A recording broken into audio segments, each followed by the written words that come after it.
성부와 성자와 성령의 이름으로 아멘. 오늘은 부활절이기 때문에 성묘일도, 사제들이 하는 성묘일도 아침기도 찬미가를 부르겠습니다. 찬란히 아침 서광 빛을 발하고 하늘엔 찬미소리 울려 퍼지며 세상 기쁨 속에 용야가는데 지옥만 탄식하며 통곡하노나. 한없이 영명하신 우리 임금님, 죽음의 약한 권세 처부수시며 지옥을 당신 발로 짓밟으시고 죄인들 묵힌 삿을 풀어주셨네. 무덤에 갇히셨던 우리 임금님, 군사가 엄중하게 지켰건마 장엄한 광채 속에 개선하시어 죽음의 승리자로 부활하셨네. 여기까지만 하지요. 오늘은 그 부활의 의미와 우리 생명의 의미, 내 안에 부활의 능력이 그 가능성이 있는데 우리는 이 부활의 능력의 불을 어떻게 우리에게 살려서 성령의 힘으로 부활의 능력을 가지고 세상을, 예수님께서 내가 세상을 이겼노라 용기를 내라 이렇게 하시니까, 그래서 한번 여러분들 이 성냥인데요, 이 성냥 안에는 무엇이 들어있죠? 이제 벨짓거리도 한데, 성냥 안에는 어째요? 성냥 개비를 그어대면 그어대는 행위에 대해서 하면 이 성냥 안에 있는 불이 확 켜지죠. 타오르죠. 그러니까 이거는 성냥 개비 안에는 불이라는 가능류가 있는 거예요. 이제 철학적인 이야기예요. 가능류, 포텐시아라고 그래요. 이 가능류가 있고 이것을 행하는 행위, 악두스라고 그래요. 그러면 이건 악두스는 뭐냐? 현실류, 실제적으로 이 가능한 류가 현실적으로 나타나는 것은 어떤 행위를 거었을 때 이 불이 켜지듯이 이게 감추어진, 우리가 부활 달걀을 먹잖아요. 그러면 보이지 않는 그 생명이 상징으로 이제 통했죠. 달걀은 옛날에 봄에 이제 병아리가 21일 만에 깨어난가요? 그러면 이제 그 병아리가 이제 뿅뿅뿅 봄노래 부른다고 그러잖아요. 이렇게 쫄쫄쫄 따라옵니다고. 그러면 이거는 풍요로움을 상징하고 다산을 상징했어요. 이게 보이지 않는 생명의 상징이에요. 겉으로는 그 안에 생명이 없는 듯이 보이지만은 이 달걀이, 부활 달걀 보이지 않지만은 이 안에는 부활할 수 있는 생명이 깃들어 있어요. 언젠가는 새로운 생명이 태어나서 달걀을 이제 겨울을 지나고 봄이 이제 오는 만물의 소생하는 것을 그 부활의 상징하는 것이죠. 이 상징성을 가지고 있단 말이에요. 근데 이 달걀 안에는, 이거는 평상시 놔뒀던 아마 고라진 달걀 같아요. 이거는 부활을 할 수 없는 달걀이에요. 그래서 이거는 죽음의 달걀이죠.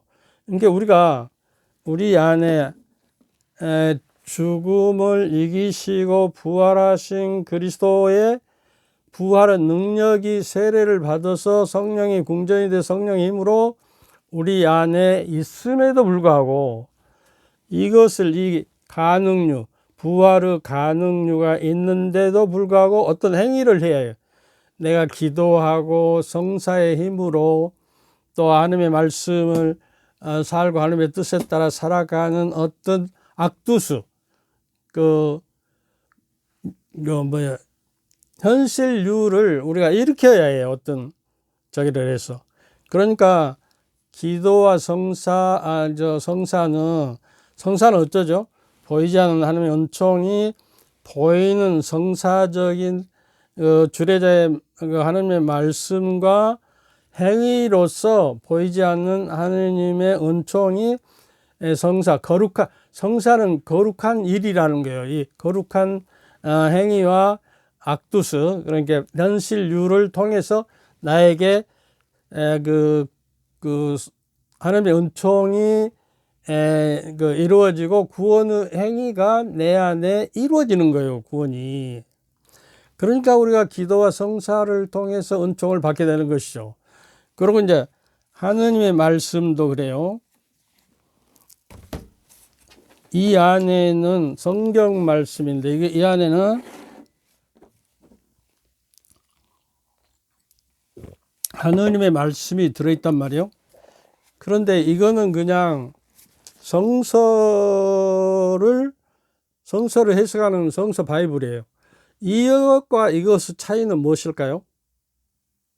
여러분, 엄청난 차이가 있는 거예요. 이거는 하나의 문서일 뿐이고 어떤 지식을 전달하는 이 하나님의 말씀 어째요? 디모데후서 3장 16절에 하나님의 말씀은 하나님의 영감으로 성령의 감도를 받아서 쓰여져서 우리들을 가르치고 꾸짖고 바로잡고 의롭게 살도록 하는데 유익한 책입니다. 그리고 우리 성도들은 하느님의 하느님께 속하는 사람들은 이 책으로 훈련을 받아서 선행을 할 유익한 사람이 유능한 사람이 되는 거예요. 그러니까 하느님의 자녀로서 사는 유능함을 지녀야 해요. 그 유능함은 이 하느님의 말씀이 성령의 감도로 쓰여져서 이 말씀은 여기서 죽어있는 문자로 있지만 내가 이것을 바르고 착한 마음으로 내가 이 말씀을 듣고 응답하고 그 말씀을 내 안에 간직해서 그 말씀이 내 안에 내면화되고 하나님의 말씀이 내 안에 살아 움직이고 그 다음에 간직하고 인내로서 그 열매를 맺게 하는 것입니다. 하는 거예요. 이게 어떤 말, 누가복음 8장 15절에 있는 말씀이에요.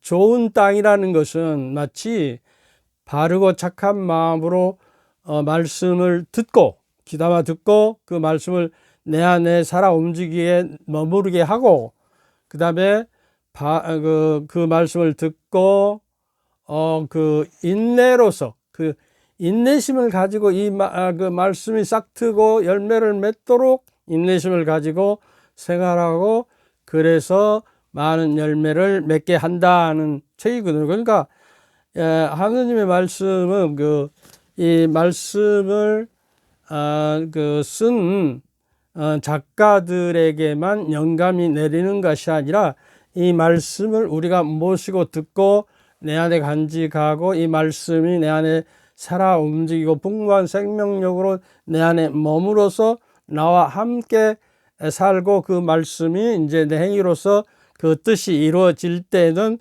하느님의 성령의 작용으로 나에게 작용을 해서 거룩한 사람으로 나를 이끌어 준다 그런 이야기예요. 그러니까 하느님의 말씀이 전혀 내 안에 머물러 있지 않고 그 말씀이 없는 사람은 성령의 작용, 성령의 하나님의 뜻으로 성령의 힘으로 예수님께서도 죽음에서 부활시켰었어요. 성령의 힘은 바로 부활의 능력이에요. 그러니까 우리가 작은 이 말씀을 우리가 모시는 제에게도 성령의 감도된 말씀이기 때문에 성령이 내 안에 작용을 하게 된다는 거예요. 성서 저자에게만 그런 것이 아니라 이게 이제 프란치스코 교황님께서도 성서주일에 하신 말씀이에요. 넓은 의미에서 우리는 그래서 이제 하나님의 말씀으로 살아야 해요. 그러니까 이제 요한복음 8장 31절 32절에 누누이 말씀드렸지만 너희들이 너희들에게 내 말이 머물러서 살아 있으며 너희는 참으로 내 제자가 되고, 하나님 말씀이 내 안에 머물러서 살아 있지 않으면 참으로 하나님이 결코 제자가 될 수 없는 거예요. 그럼 제자가 되고 진리를 알게 될 것이고, 진리가 여러분을 자유롭게 할 것이다. 우리가 신앙생활을 하는 거는 죄와 죽음에서 자유함을 얻는 거예요. 그 최인철 교수가 굿 라이프라는 행복론에서 지난번에도 이야기했는가요? 잘 알아들었어요. 인간의 육체의 3대 영양소가 탄수화물, 또 지방, 또 탄수화물, 단백질, 이 3대 요소가 있대요. 영혼의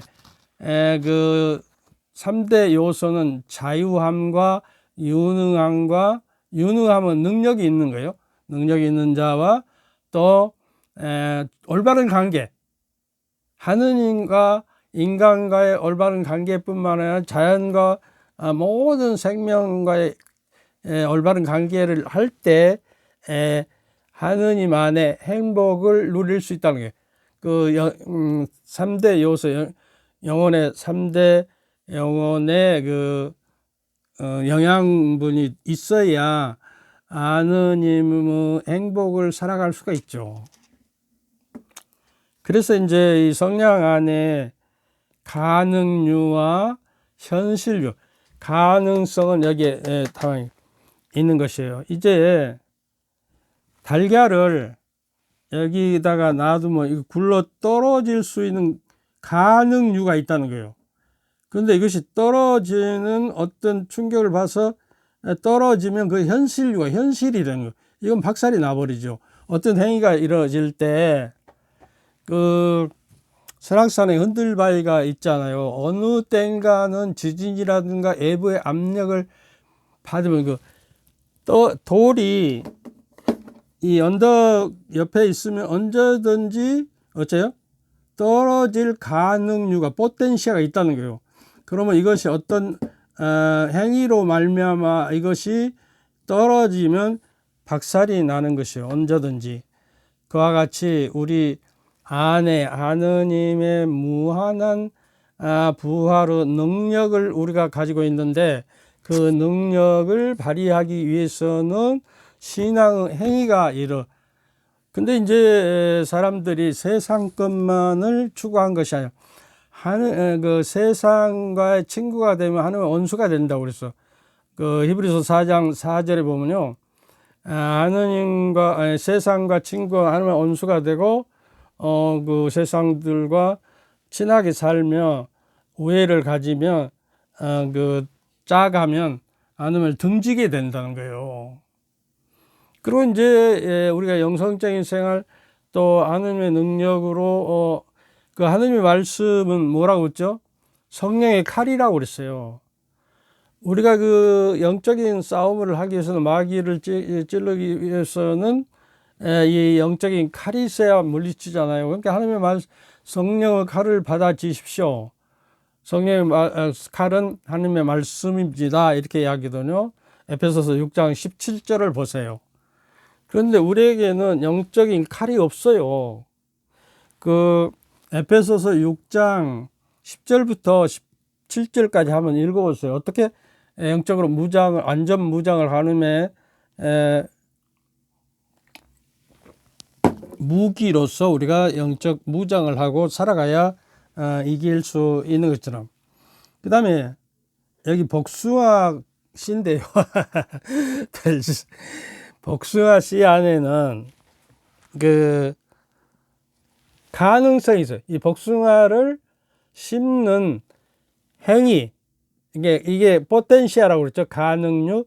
그리고 심는 행위는 좋은 땅에 심고 거기에다가 이제 물을 주고 비료를 줘서 키우는 그 행위에 따라서 이 복숭아 씨는 지금 죽어 있는 것과 감춰져서 생명이 없는 것 같이 보이지만, 이제 어떤 조건과 저기를 주어질 때에 이 복숭아 안에는 복숭아 열매가 수천 개가 달려 있는 것이 달려 있는 가능성, 가능률, 포텐시가 있고 이걸 행위, 인간이 이걸 씨 뿌리고 이제 심는 행위에 악두스의 현실류에 따라서 이제 보이는 열매로 여기 감춰졌던 열매가 복숭아 나무가 커서 줄렁줄렁 맺게 되는 이 무한한 가능성이 우리 안에도 세례를 받음으로써 원죄와 범죄가 없어지고 그 하나님의 자녀가 되고 성령의 궁전이 된다.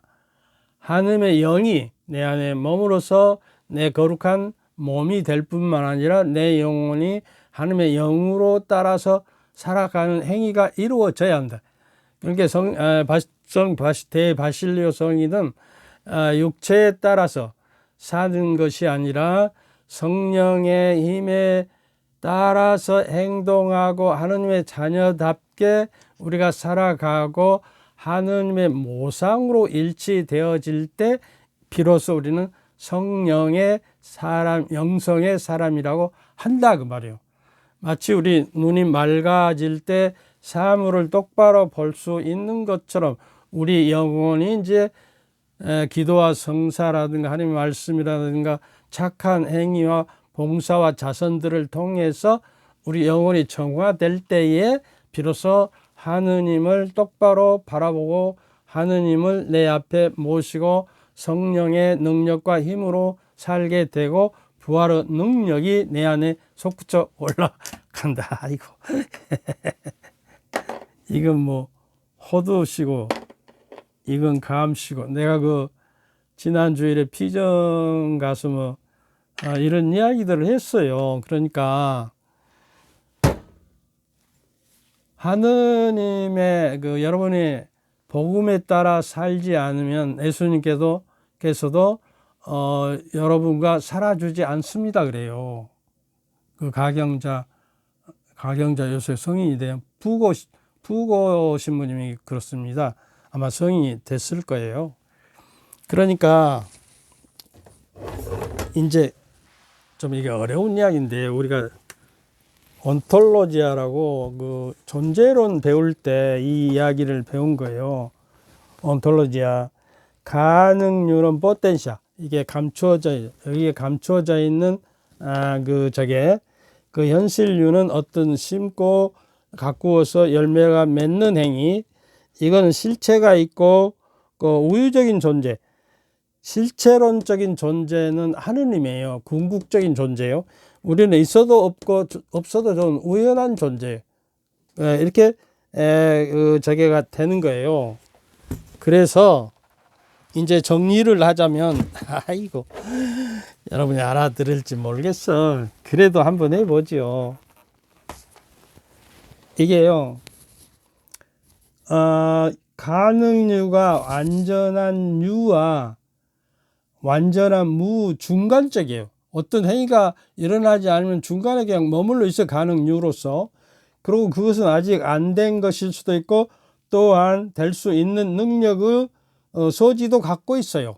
항상 여기에는 이건 가능성이 있고 가능성만 있고 이것을 어떤 행위가 일어나서 닭이나 부화기에 넣었을 때 이것이 이제 21일이 되면 이제 그 병아리와 닭이 서로 쪼아가지고 여기 있다.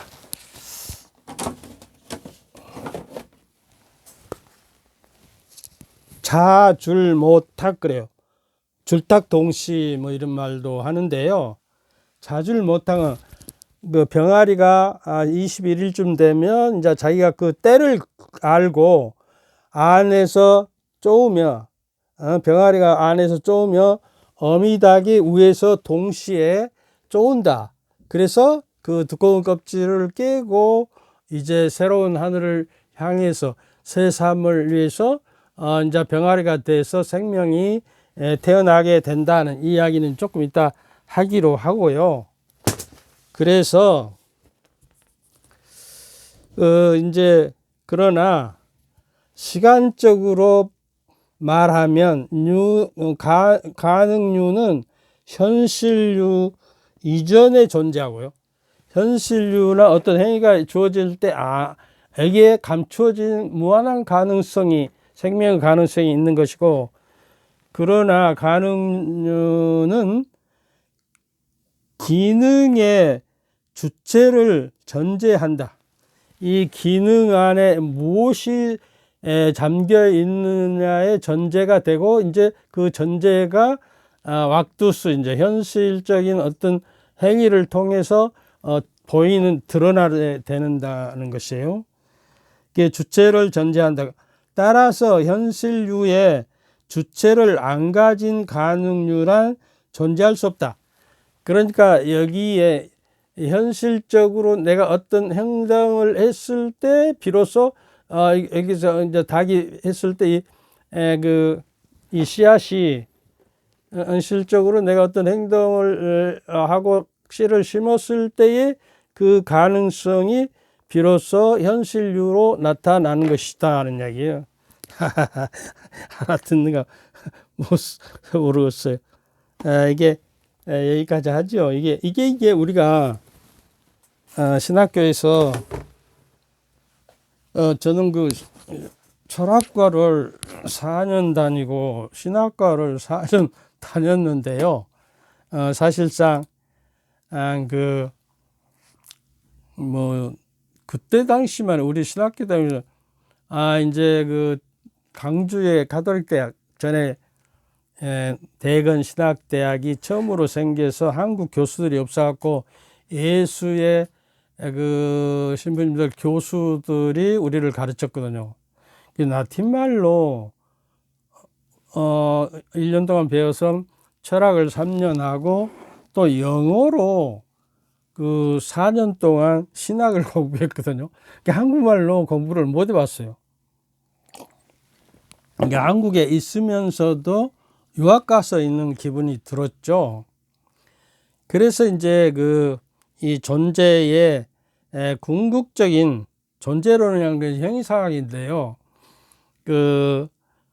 존재의 근원을 계속 지초로 생명의 근원을 찾아가서 저기 하면 그 궁극적이고 초월적이면서 완전히 존재의 근원이 되신 분을 우리가 하느님이라고 이제 존재 형이상학자는 이제 이야기를 하지요. 그래서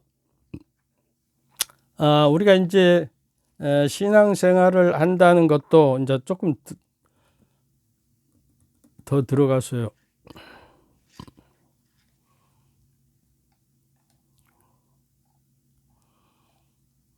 저기 아까 자줄 못하기라는 이야기가 나왔잖아요.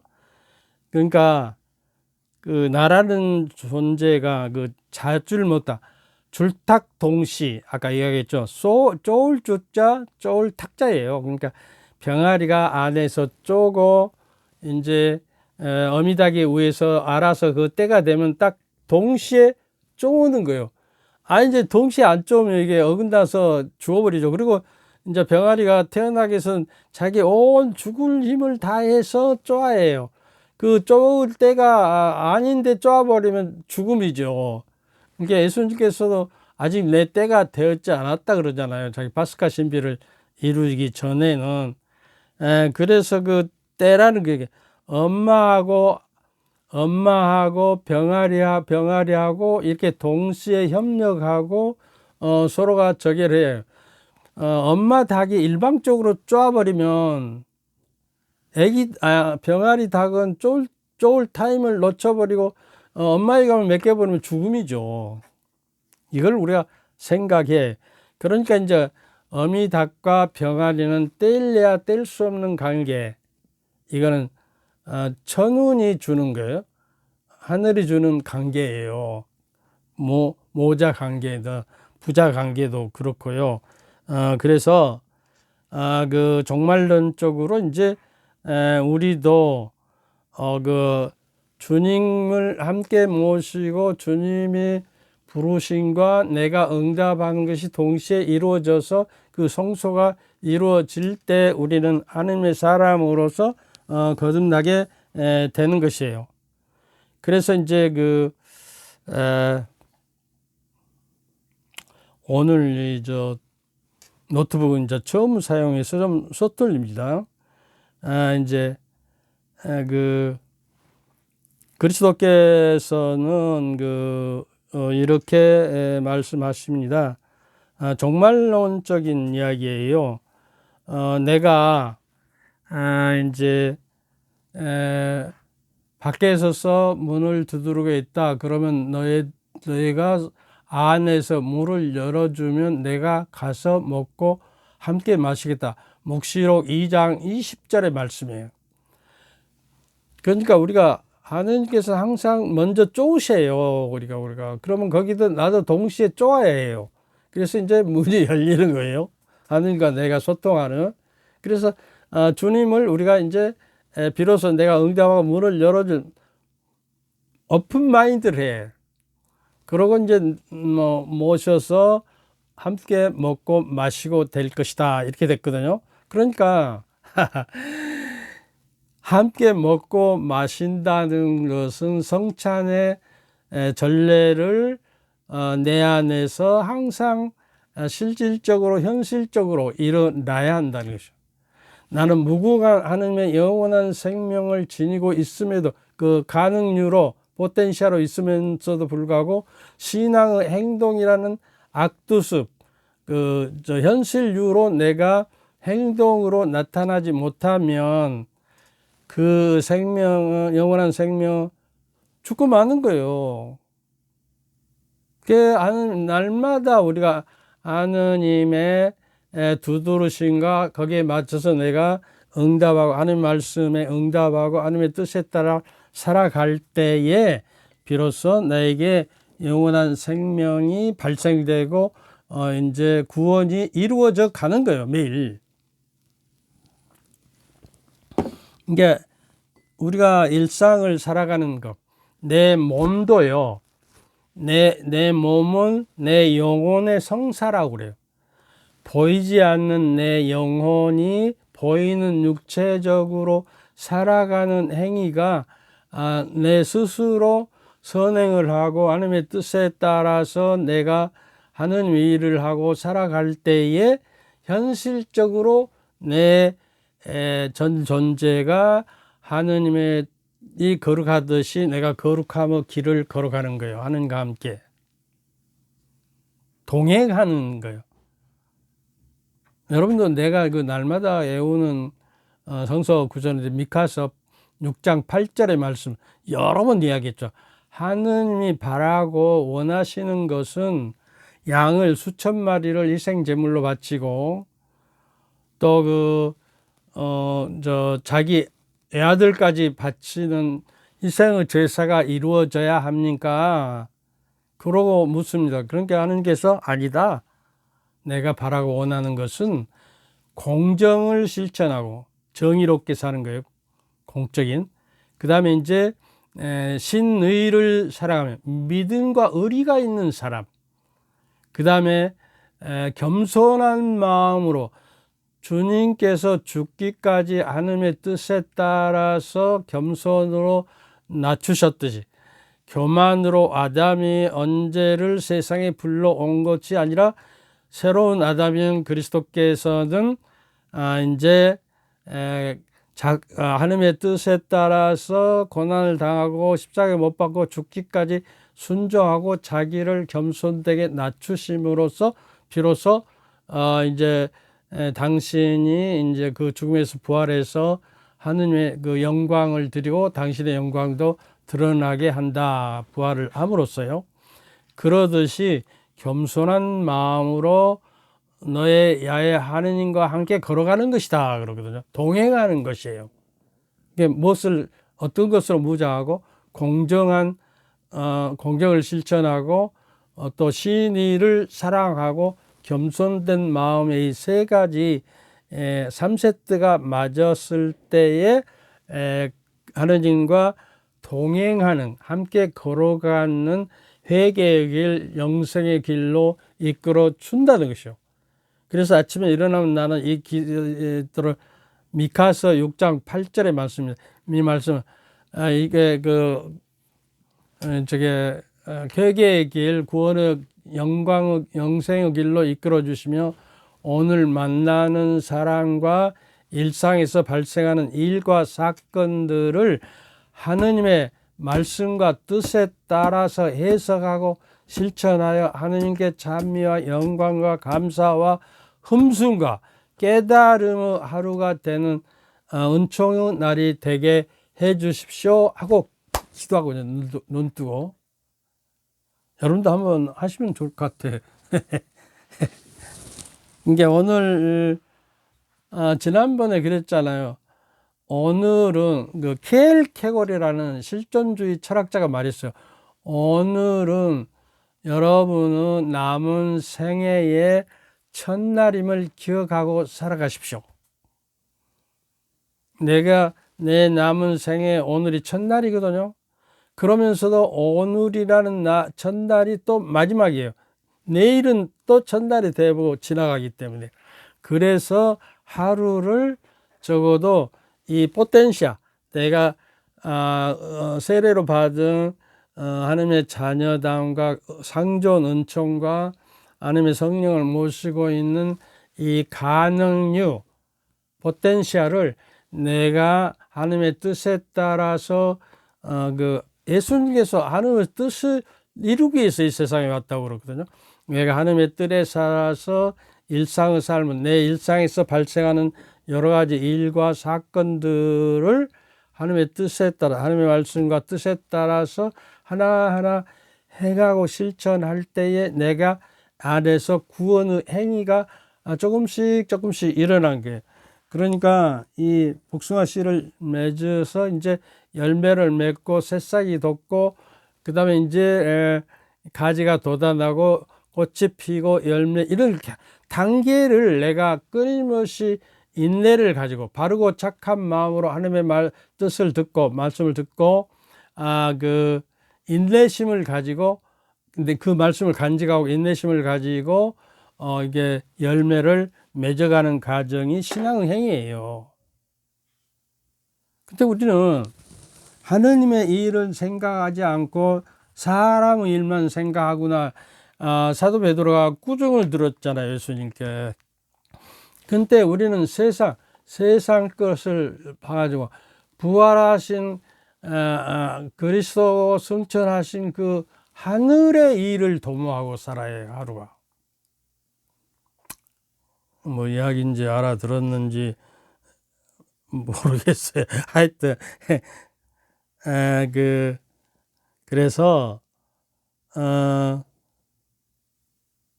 요한복음 14장 이제 성서 공부하는 것 같아. 요한복음 14장 23절에 또 한 번 강조합니다. 예수님께서 그에게 말씀하셨다. 누구든지 나를 사랑하면 내 말을 지킬 것이다. 그러면 내 아버지께서 그를 사랑하시고 우리가 그와 함께 가서 살 것이다. 여기서는 우리가 성부, 성자, 성령께서 글쎄 우리 안에 사시겠다는 것이요. 이게 간단해요.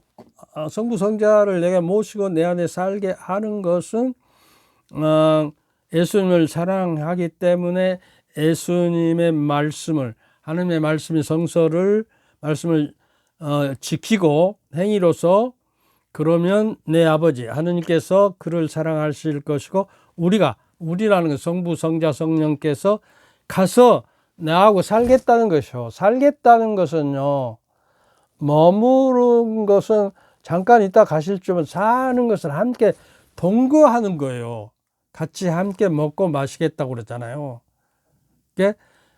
그래서 하는 성부, 성자, 성령을 모시고 내 안에 그 만찬이 매일 이루어지도록 성체를 모시고 사는 내가 영원한 생명인 성체를 내가 하느님을 모셨으면 나에게 죽음이 없는 거예요. 이제 죽음과 죄에서 해방돼서 자연이 됐어요.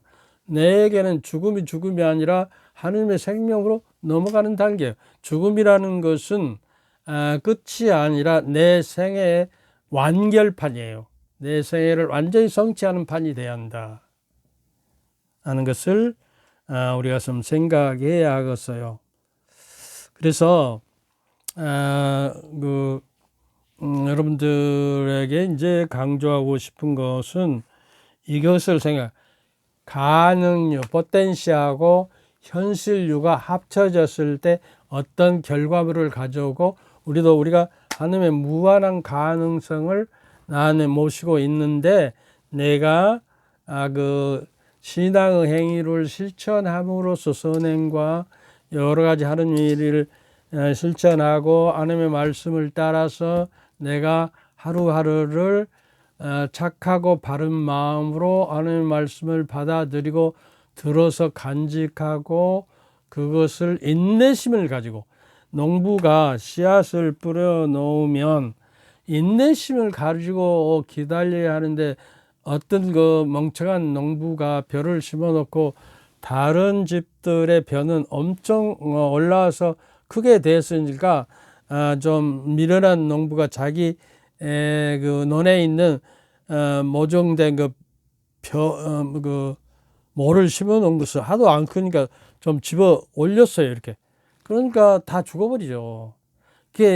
그렇게 인내심이 없이 우리 영성은 그렇게 빨리 자기가 안 돼. 기다려야 해요. 심고 물을 주고 거름을 하고 햇빛을 쬐어주고 또 이제 싹이 터오르고 그 다음에 이제 싹이 트고 가지가 되면 안 좋은 가지는 정전을 해주고 아프지만은 그 다음에 이제 꽃이 피어나게 해서 꽃이 너무 많이 피면 또 크게 안 되니까 꽃도 섞어 골라주고 그 다음에 이제 그 열매가 맺어서 풍요롭게 되도록 우리가 온도를 맞춰주고 습도를 맞춰주고 그런 것이에요. 그와 같이 우리가 인내심을 가지고 꾸준하게 좋은 땅이라는 것은 좋은 땅이라는 것은 이제 그 길가에 떨어진 것은 이제 하늘의 새들이 먹어불고 돌밭에 떨어진 것은 기쁘게 받아들이기는 하지만 습기가 없어서 말라버리고 가시덤불에 떨어진 세상 근심 걱정과 재물에 대한 유혹 때문에 질식해서 죽어버린다고 그러잖아요. 그러니까 세상 것을 우리가 추구할 때는 가시덤불에 떨어지는 씨앗과 같아서 그 근심 걱정과 세상의 재물에 대한 욕망과 욕구 때문에 질식해서 영혼이 죽어버린 거예요. 그러나 좋은 땅은 이제 아까도 이야기했죠. 좋은 땅이라는 거는 어떤 것이냐? 아까 착하고 바른 마음으로 이제 듣고 인내심을 가지고 간직하고 듣고 간직하고 인내심을 가지고 열매를 맺는 것을 좋은 땅. 여러분은 어떤 땅에 네 가지 땅 중에서 어떤 땅에 속합니까? 교우들 많은 사람이 처음에는 기쁘게 받아들여요. 돌밭처럼. 근데 조금 뿌리를 내리지 못하고 시들어버려요. 냉담이에요. 냉담하면 지난번에도 얘기했지만 그 새 신자를 발굴해서 세례시키는 것보다 더 어려워요. 왜냐하면 사탄이 으르렁대며 거리는 먹이를 찾아는 사자와 같아서 사탄이 우리를 먹이로 삼고 그 다음에 올무에 씌워버려요. 그러니까 다시 해도해서 하나님께 돌아오기 힘든 거예요. 그러니까 이제 그 코로나19 팬데믹 때문에 많은 신자들이 그 미사라는 거는 성찬의 예절을 통해서 하나님 말씀과 성체를 통해서 우리가 이제 미사에 우리가 미사를 드리는 거예요. 우리도 내 일주일의 삶을 희생의 제물로 바치면서 그것 통해서 그 시간 안에 그 성사를 통해서 거룩한 일을 미사를 드리는 건 거룩한 일이에요. 그걸 통해서 구원이 나에게 점차 차근차근 인내의 선을 가지고 열매를 맺어 가는 것이기 때문에 미사를 참여하지 않으면 그런 구원의 행위가 이루어지지 않기 때문에 우리가 시들어서 냉담해버리는 경우가 있다는 것이에요. 여기까지 해야 할 것 같아. 할 이야기는 너무나 많은데요. 그래서 이제 조금 있으면 그만하라고 그럴 거예요. 제가요, 저녁에 어제 이게 허리를 2번 수술했는데 엉덩이 쪽이 너무 통증이 있어 잠을 잘 그만하라고 그러잖아요. 잠을 잘 못 자고 매니아르인가 뭐 그래서 뭐 귀 속에 매니아르 현상이 있어서 어지럽고 막 그러거든요.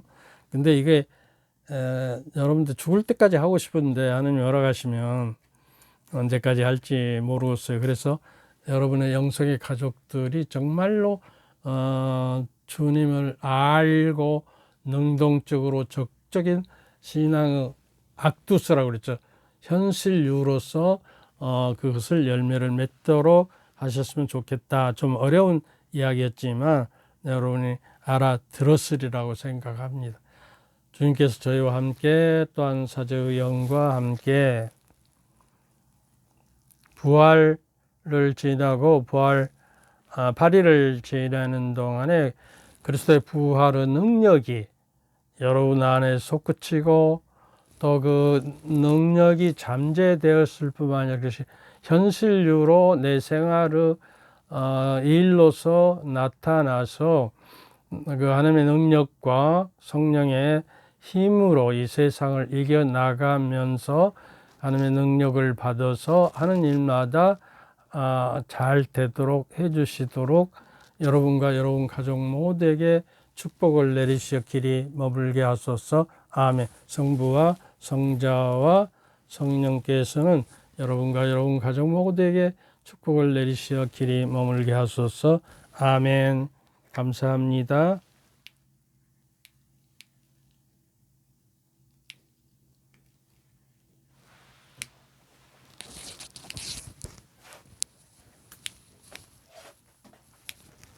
무시 됐나 또 안 됐나?